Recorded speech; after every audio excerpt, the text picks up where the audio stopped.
In the last video, I talked about Don Aslet's analogy of old chewing gum when it comes to spares and second best. With things that are worn, old, getting ugly, not working right anymore, or we're simply tired of, why keep these things we're not happy with? They're like an old piece of chewing gum. Still chewable, but no flavor. I'd like to build on that notion. Way back in video 6, I talked about gathering like with like. I'll have a category of items sprinkled all over my house. Photographs, tote bags, boxes, greeting cards, batteries, cords and cables, craft supplies. You know what I'm talking about.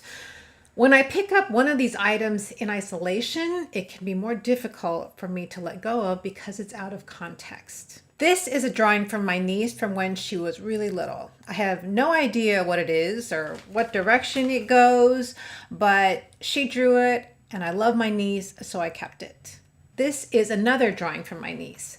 She drew it when we went on a Disney cruise together, and I think it's hilarious how she drew her face smiling and mine sour. Proof that I have resting bitch face. That drawing reminds me of our vacation together and makes me laugh. Comparing the two side by side, the second drawing is my 100 and the first drawing is like 15. I don't need to keep every single drawing by my niece, so I'm okay with letting the first one go. Here's a third drawing from my niece. On the back, she addressed it to me with an exclamation point and from her with a smiley face, which makes it harder for me to part with. This one's like a 50. If I think about the bigger picture, no pun intended, it really saddens me. My niece is a teenager now, and I've never had her visit here because of the condition of my house. I'm ashamed that I live this way. I feel like it would be so uncomfortable for my niece and for me to have her stay in my house the way that it is. Not letting go of the clutter will only continue to prevent me from inviting my niece to visit me.